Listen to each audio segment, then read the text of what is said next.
বললে হবে না যে দীনকৃষ্ণ ঠাকুর এসেছিল, আমরা গেছিলাম। ভুলের বোঝা নিয়ে ঘুরছি আমরা। দীনকৃষ্ণ ঠাকুরের শর্ট ভিডিও ইন্টারনেটে দেখে মানুষ রেগে যাচ্ছে কেন? ভুলের বোঝা মাথায় নিয়ে ঘুরছে। কথা যুক্তির যৌক্তিকতা বুঝছে না, বোঝার চেষ্টা করছে না। আমাকে বলছে মা দুর্গাকে অপমান করেছে, কার্তিক, গণেশ, লক্ষ্মী, সরস্বতী, হিন্দু ধর্মের, সনাতন ধর্মের দেবদেবীদের অপমান করছে। সত্যি কি আমি অপমান করছি? না, ধর্মগ্রন্থ অপমান করছে। সেই সকল কথাগুলো আমি তুলে ধরছি মাত্র। কারণ দেবদেবীর নামে এই সকল কথা ধর্মগ্রন্থে লেখা উচিত না। যদি মনে করেন এটা আমার ধর্মগ্রন্থ, তাহলে ওই বইটা এই সব অশ্লীল শব্দগুলো ছিঁড়ে ফেলে দিন, এগুলো রাখবেন না। এই যত সব ধর্মগ্রন্থ, ও তো ব্রাহ্মণদের প্রচার যন্ত্র। এটা আগে বোঝা লাগবে। এগুলো কি? এগুলো শুধু প্রচারের মাধ্যম মাত্র, প্রচারের যন্ত্র মাত্র। এক ছেলে লিখে পাঠিয়েছে, আমরা দুর্গা পূজা করব নাকি অসুর পূজা করব? কোনটা পূজা, কোন পূজা আমাদের করার দরকার? দুর্গা পূজা করার দরকার না অসুর পূজা করার দরকার? কি মায়েরা উত্তরটা বলবো? এটা আমার ব্যক্তিগত মত। যদি বলেন কোন বইয়ে লেখা আছে, দেখাতে পারবো না। এটা আমার মত, আমি বলছি, আমার মত আমি পোষণ করছি, আপনাদের কাছে আর্জি রাখছি, তুলে ধরছি, জানাচ্ছি। ভালো করে মন দিয়ে শুনবেন। প্রথমত, যদি পূজা করতে হয়, পিতা মাতাকে পূজা করো, পিতা মাতাকে পূজা করো। তারপরে যদি পূজা করতে হয় তোমার দেশের, তোমার সমাজের, তোমার মাজাবের মহামানবদের পূজা করো। কারণ তোমাদের সমাজের, আমাদের সমাজের যে মহামানব, এরাই তো এই সমাজের অসুর। যে সমাজের জন্য করেছে তাকে পূজা করার দরকার। কিন্তু যারা সমাজের জন্য কিচ্ছু করেনি, তাদের মন্দিরগুলো আজকের কোটি কোটি টাকা দিয়ে তৈরি হচ্ছে। পৃথিবীতে দেখাতে পারবেন ক্ষুদিরামের কোথাও মন্দির আছে? দেখাতে পারবেন ভগৎ সিং এর মন্দির আছে? দেখাতে পারবেন না। চলে যাবেন বড় বাজারে কোনো বানিয়ার দোকানে, দেখবেন ছোট্ট ছোট্ট কাঠের মন্দির তারা তৈরি করে রেখেছে। যদি মন্দির না থাকে, যে গদ্দিতে বসে তারা বিজনেস করছে, পিছনের দেয়াল বা সাইডের দেয়াল তার বাবা মায়ের ছবি রেখেছে। শেখো ভাই, না জগৎ থেকে শেখো।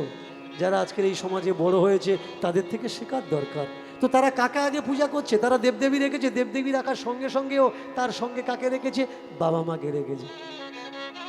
আর আপনার বাবা মা, আমার বাবা মা, আপনাদের ছবি, তাদের ছবি, আমাদের বাবা মাদের ছবি আমরা মন্দিরে রাখতে পারবো না। আপনার গুরুদেব এসে মানা করে দেবে, এই দেবদেবীর সঙ্গে বাম্মার ছবি রেখেছিস? মরা মানুষের ছবি জানিস মরার পরে কোথায় যাবি? আপনি বিচার করলেন না, আপনি মনে করলেন আপনি নরকে যাবেন, তাড়াতাড়ি করে বাম্মার ছবি, তাহলে কোথায় রাখবো? ওই দেয়ালে রেখে দে। আপনি অন্য ঘরের দেয়ালে রেখে দিলেন আপনার বাম্মার ছবি, আর ঠাকুর ঘরে যে দেবতাগুলো বসে আছে, যে আপনার জন্য কিছু করেনি, কোনোদিন করার জন্য আসবেও না। 3 টাইম জল বাতাসা, ফুল বাতাসা তাদের জন্য আপনি দিয়ে যাচ্ছেন। এবার নিজেকে প্রশ্ন করুন, এরা কেন বলছে ঠাকুর ঘরে আপনার বাম্মার ছবি রাখবেন না? কারণ এরা এসে ভোগ লাগাবে কোথায়? ঠাকুর ঘরে ভোগ লাগাবে। কারণ মহারাজ তো আপনার হাতে খাবে না, ও সঙ্গে রান্নি এনেছে, সেও তার বাম্মা ছেড়ে দিয়ে চলে এসছে, মহারাজের সঙ্গে ঘুরছে স্বর্গে ঢুকবে বলে।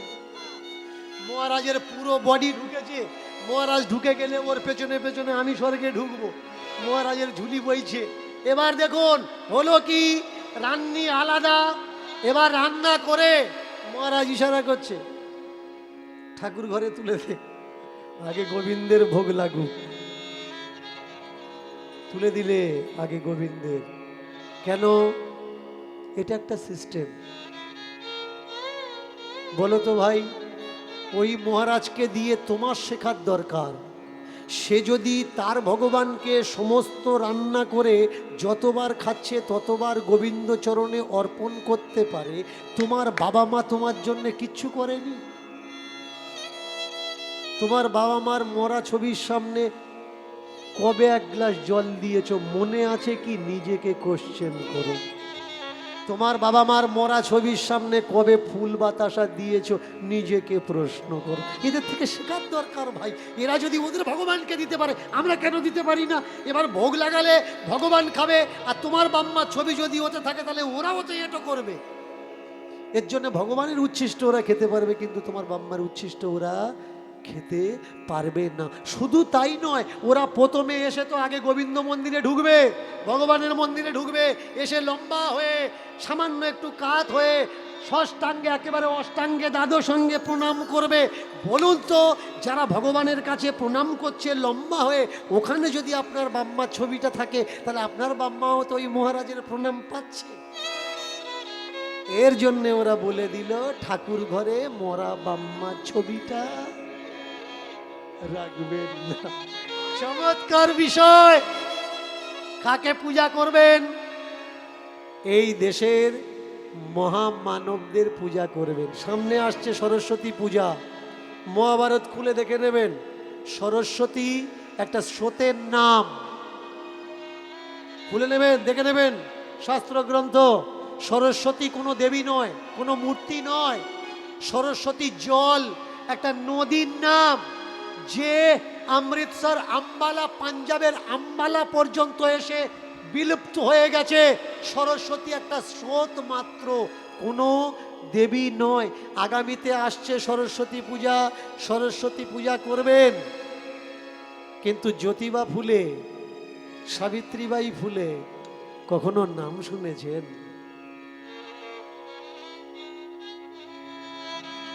এই ভারতবর্ষে তো মন্দির তাদের হওয়ার দরকার যারা আপনাকে, আমাকে, আমাদের সবাইকে, আমাদের ছেলে মেয়েদের শিক্ষার অধিকারটুকু দিয়েছে। কোথাও দেখাতে পারবেন বাবা সাহেব আম্বেদকরের কোনো মন্দির আছে যে আমাদের বাঁচার অধিকার দিয়েছে?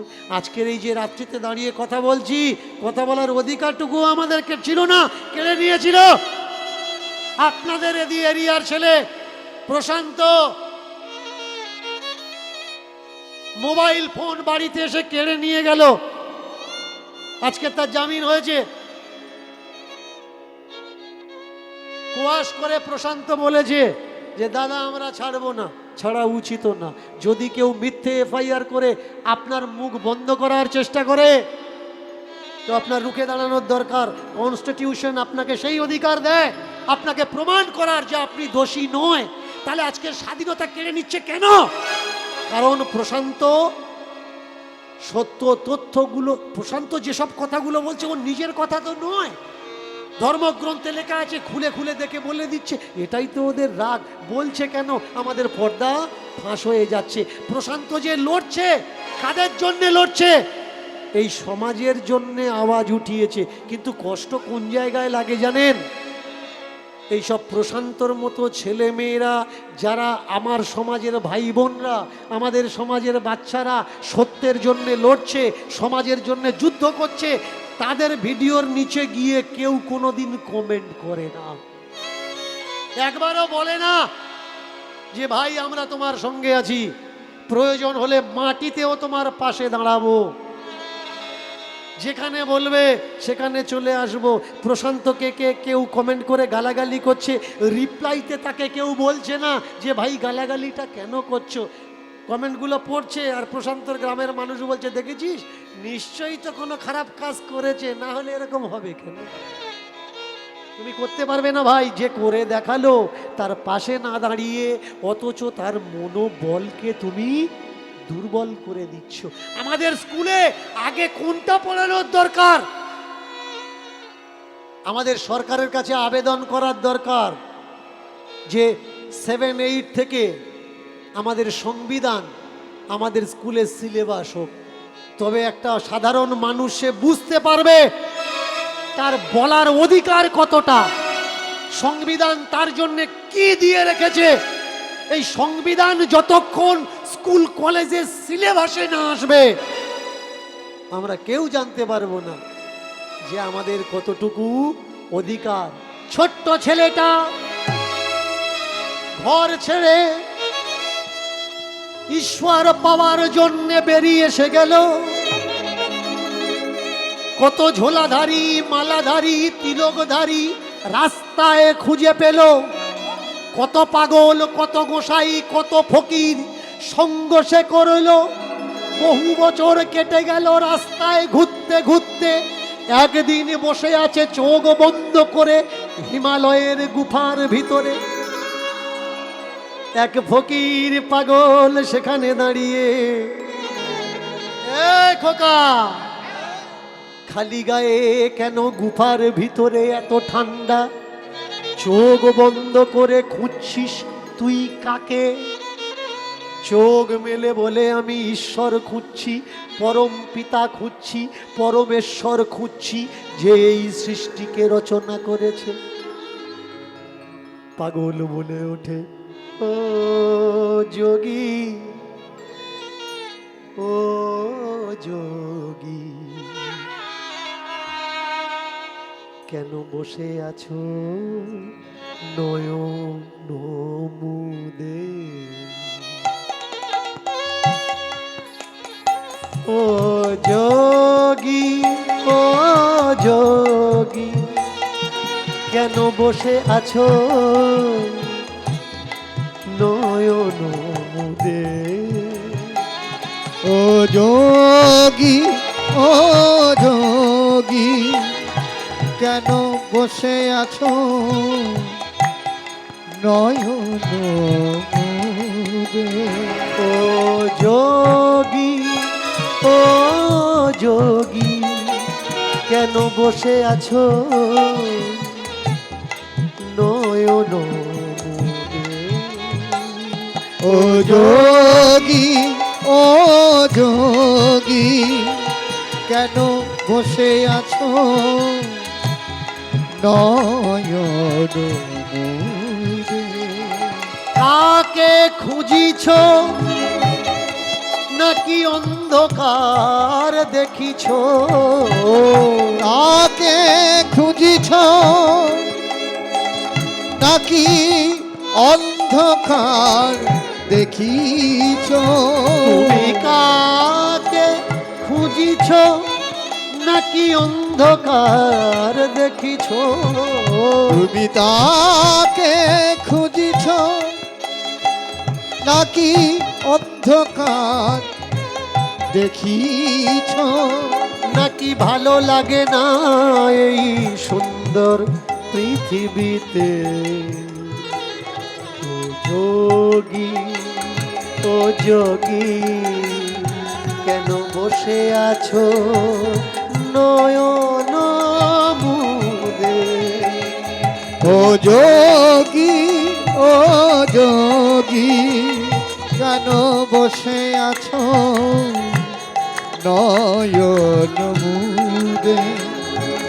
যোগী, ও যোগী, ও যোগী, ও যোগী, ও যোগী, ও যোগী, ও যোগী, ও যোগী, কেন খেয়ে না খেয়ে অনিদ্রাতে শুকিয়ে হচ্ছ রোগী? কেন না খেয়ে না খেয়ে শুকিয়ে থেকে হচ্ছ তুমি রোগী? ও যোগী, ও যোগী, ও যোগী, ও যোগী, ও যোগী, ও যোগী, ও যোগী,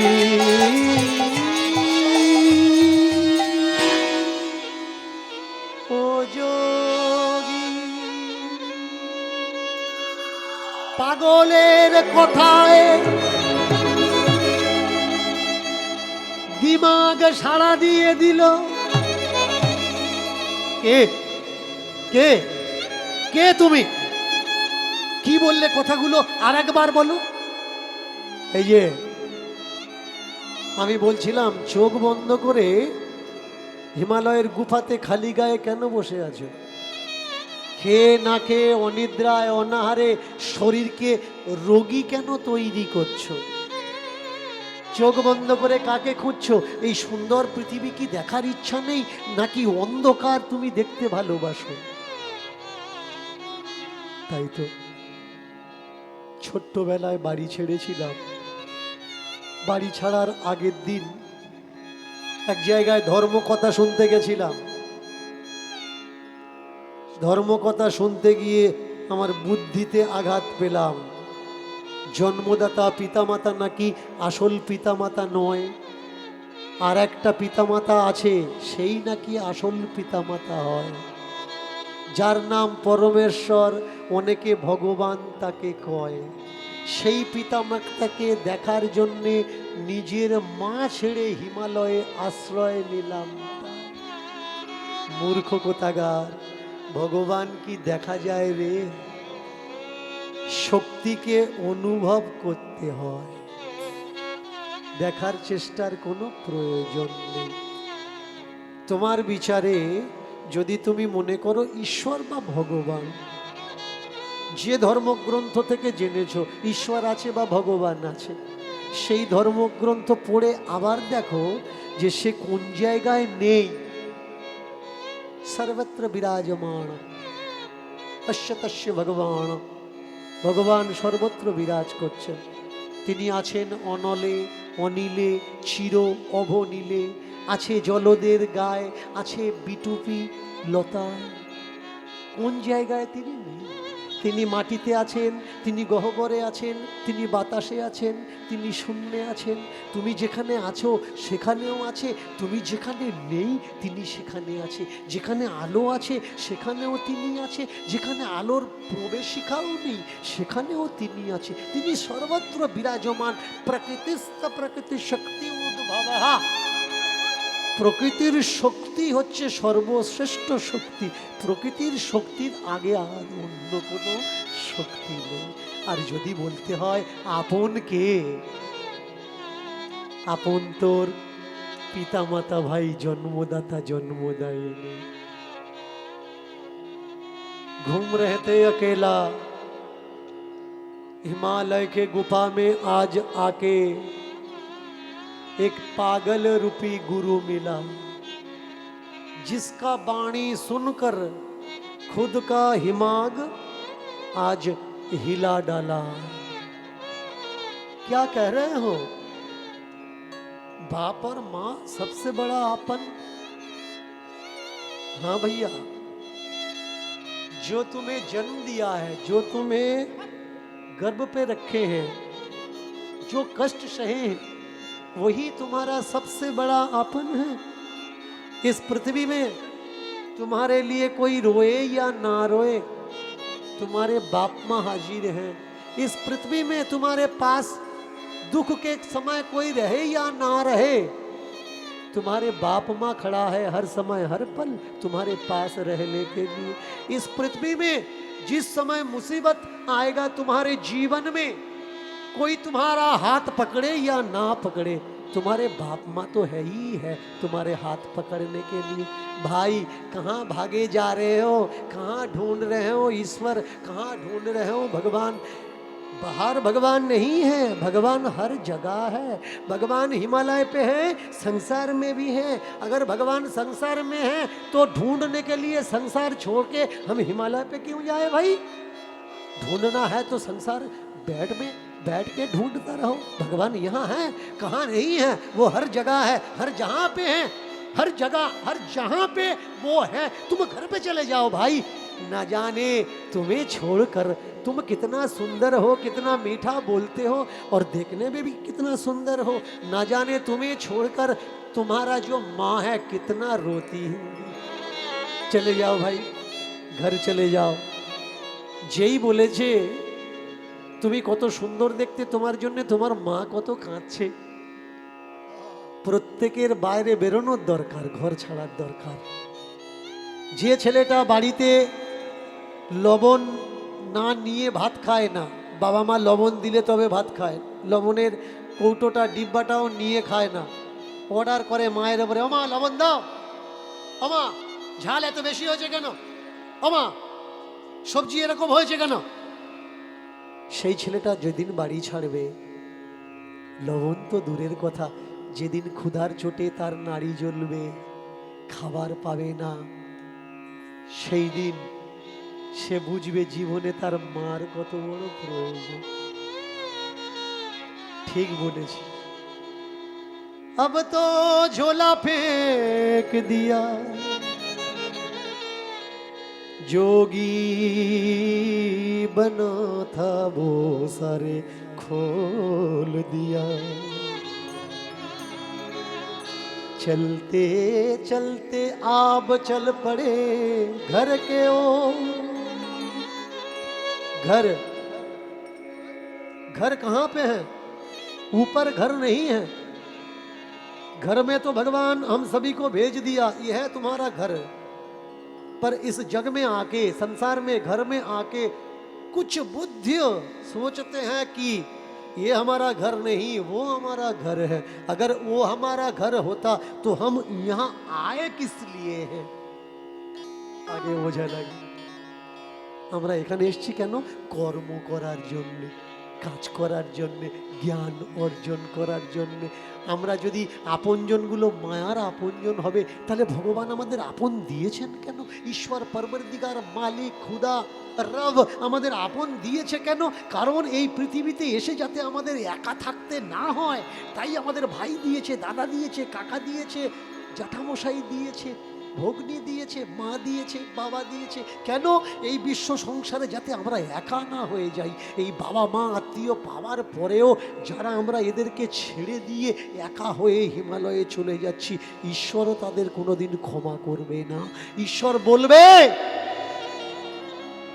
সব দিলাম তোকে, তুই একা থাকবি না বলে।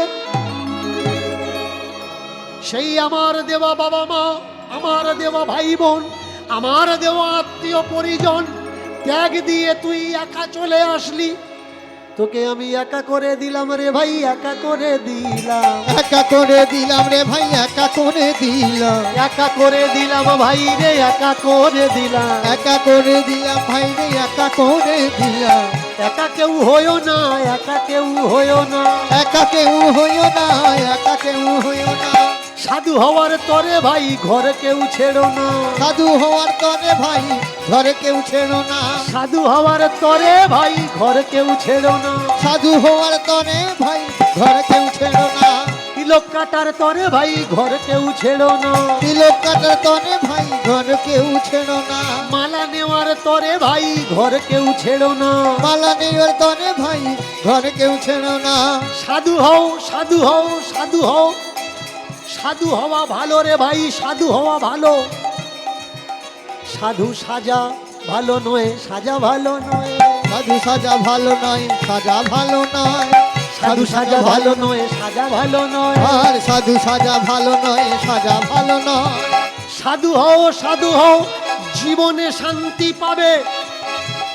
সাধু না হয়ে যদি সাজু হো সেজে ঘোরো, তোমার জন্ম বিফল হবে রে ভাই, জন্ম বিফল হবে, জনম বিফল হবে রে ভাই, জনম বিফল হবে, তোমার জন্ম বিফল হবে রে ভাই, জন্ম বিফল হবে, জনম বিফল হবে রে ভাই, জনম বিফল হবে। তুমি রসাতলে যাবে রে ভাই, রসাতলে যাবে, তুমি রসাতলে যাবে রে ভাই, রসাতলে যাবে।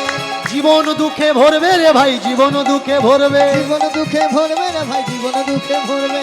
সব দুঃখ ভুলে হলো জ্ঞানের উদয়, বাড়ি ছেড়েছে তাই পাগলের দ্বারা তার চৈতন্য প্রাপ্তি হয়। হিমালয় থেকে তেজি নিয়েছে, এখন যাবে সংসারে ফিরে। এবার পায়ে পায়ে হাঁটতে হাঁটতে এসেছে একেবারে ভোর সকালবেলা। তার নিজের জন্মস্থান, নিজের বাড়ির দুয়ারে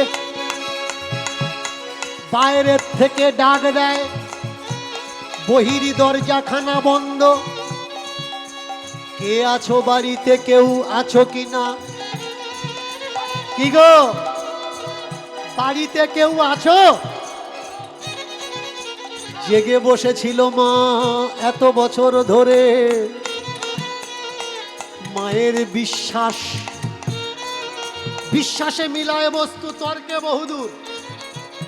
মায়ের বিশ্বাস আমার বাছা একদিন না একদিন আসবে ফিরে। সেই মায়ের বিশ্বাস আজ কামিয়াব হয়ে গেল।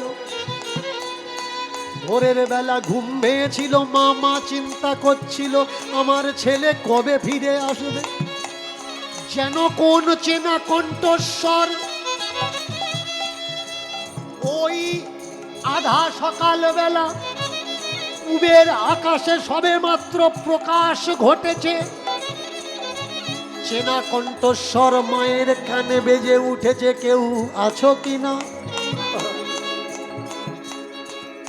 ছেলেটা এসে দাঁড়িয়েছে দরজায়, ডাকে মা মা মা।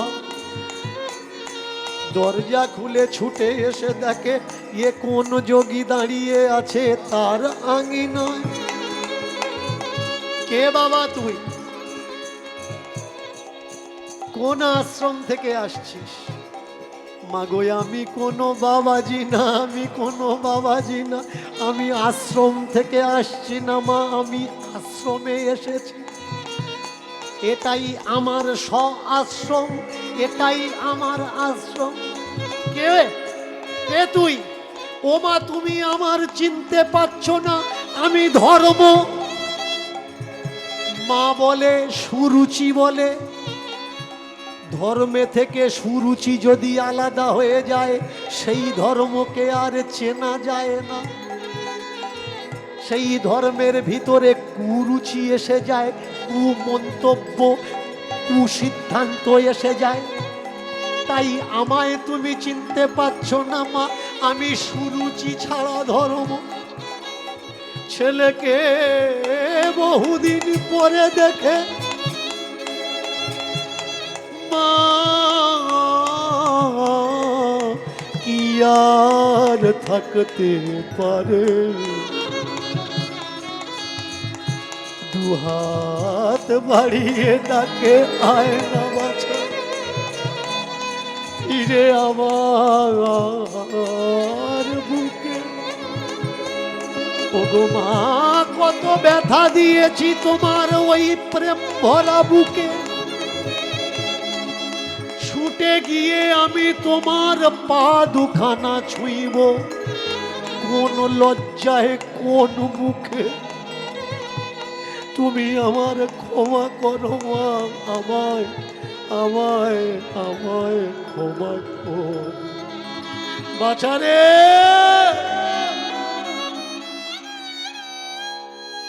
ক্ষমার সাগর হলে তবেই তাকে মা বলে। এই পৃথিবীতে সবাই একদিকে হয়ে যাবে। তুমি যদি কোনো অন্যায় কাজ করো, গ্রামে যদি তোমাকে ধরে গাছের গায়ে বেঁধে কেউ মারধর করে, তোমার বাবা একবারের জন্যে বলবে ও মারুক গে, আমি যাব না, যেমন কাজ করেছে মার খাচ্ছে ওই সব কাজ করে কেন। কিন্তু মা ছুটে এসে বাবার কাছে বলবে একবার যাও না গো, একবার যাও না। যত অন্যায় করুক ছেলেটা তো আমাদের ছেলে। যখন দেখে কেউ যাচ্ছে না, মা ছুটে গিয়ে ঢাল হয়ে দাঁড়ায় তার বাচ্চাকে নিয়ে বুকে। পৃথিবীতে মায়ের সম কোনোদিন হয় না তুলনা। মা আপনাকে ভালোবাসে কত বুঝবেন কি করে? শর্ট প্রসেস, শর্ট উপায়। মা ঘুমিয়ে থাকবে, মায়ের ঘুমন্ত মুখটা কখনো দেখো আর চিন্তা করো ইনি আমার মা।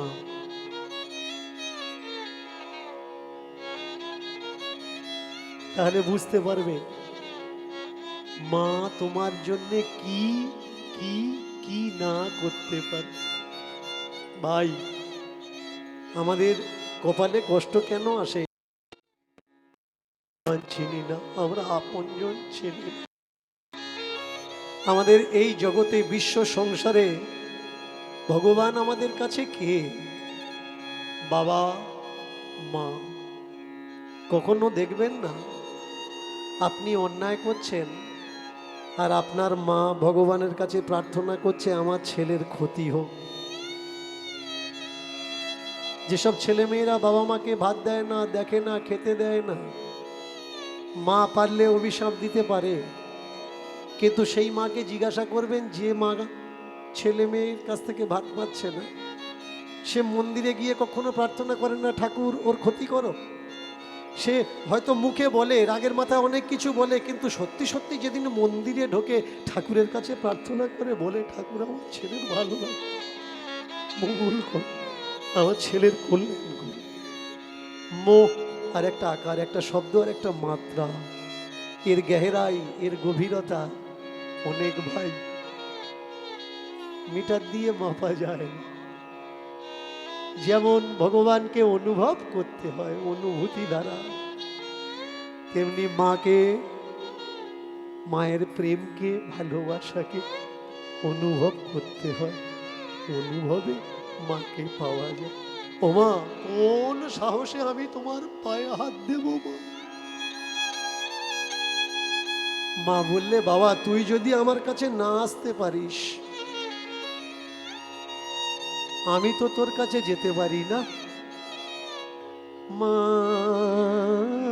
ছুটে চলেছে বাছার কাছে, হয় ছুটে গিয়ে বাছাকে বলে বাছা আয় ঘরে ফিরে আয়। গেলি তুই ঈশ্বর দেখতে, ভগবান দেখতে, আসল অরিজিনাল বাবা দেখতে, মায়ার বাবা মা ছেড়ে বল পেয়েছি কি তাই? ধর্ম বলে মাগো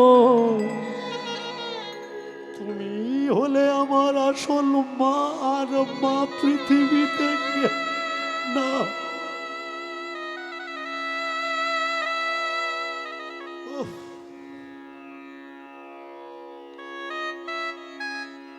তৃতীয় ব্যক্তি পৃথিবীতে আর কেউ নেই যাকে বেশিরভাগ মানুষ খুঁজছে। শুধু দোকানের দোকানদারির বিজনেসের ফসল মাত্র। বাবা মাই হলো তোমার কাছে সব থেকে বড় ভগবান। যদি পারো আজকে যারা এসেছো কথাটা দিমাগে লোড করে রাখো। কোনো মূর্তির আগে মাথা টেকার আগে আগে তো বিচার করে দেখে নিও বাবা মাকে প্রণাম করো তো, ভাই বোনকে ভালোবাসো তো, সংসারের বেশটা আগে তৈরি করো। বেশ ভালো হলে শেষ ভালো হবে, আর সংসারের বেশ যদি ভালো না হয় জীবনের শেষ টাইমটা কেঁদে কেঁদে তোমার পার হয়ে যাবে। এখন যেমন তুমি তাদের দেখছো না, অন্তিম টাইমে তোমাকেও কেউ দেখবে না। আহা, মা ধরেছে খোকার, খোকাও ধরেছে মা। এত বড় হয়েছে তবুও যেন সেই মায়ের কাছে সেই খোকা ছোট্ট খোকাই রয়ে গেছে।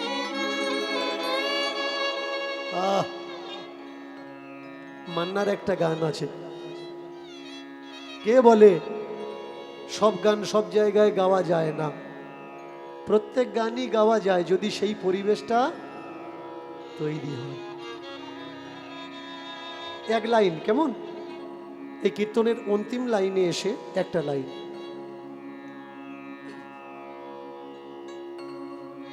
সবাই তো ভেবে নিল আমি বড় হয়েছি, মাই শুধু বুঝলো না,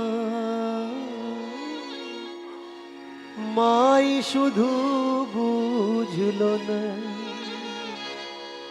এখনো যে খোকা ভেবে মামা, এখনো যে খোকা ভেবে মামা, এখনো যে খোকা ভেবে মামা, কড়া কড়া বকুনি দিয়ে যা। আহা, মা, মার কাছে ছেলে বা মেয়ে কখনো বড় হয় না। বেরিয়েছিল ব্রহ্মের খোঁজে, পাগলের পাল্লায় পড়ে পেয়ে গেল পরম ব্রহ্ম সনাতনকে, যে তার জন্ম দায়নি। ঘরে ফিরিয়েছে ধর্ম আর সুরুচি, আশ্রয় দিয়েছে তার পুত্র স্বরূপ ধর্মকে। ধর্ম তো ঘরে ফিরেছে। আজকের এই কীর্তনে নিজেকে প্রশ্ন করবেন, আপনি ঘরে ফিরেছেন তো? ধর্ম বাড়ি ছেড়ে বাইরের ভুলগুলো বুঝতে পেরেছে কোনটা ঠিক আর কোনটা বেঠিক। আজকের এই 3 ঘন্টার কীর্তনে নিজেকে প্রশ্ন করবেন, 3 ঘন্টায় আপনি বুঝেছেন তো কোনটা ঠিক আর কোনটা বেঠিক? যদি ফিরে আসেন নিজের ঘরে, তাহলে সুরুচির কোলে ধর্ম ফিরল। আর যদি ঘরে না ফেরেন, তাহলে সুরুচি ধর্ম ছাড়া হয়ে ধর্ম হাহাকার করে। এবার মাকে কোলে নিয়ে ধর্ম মহানন্দ করে, প্রেম ভরে ভক্তি ভরে মায়ের চরণ পরে পড়ে।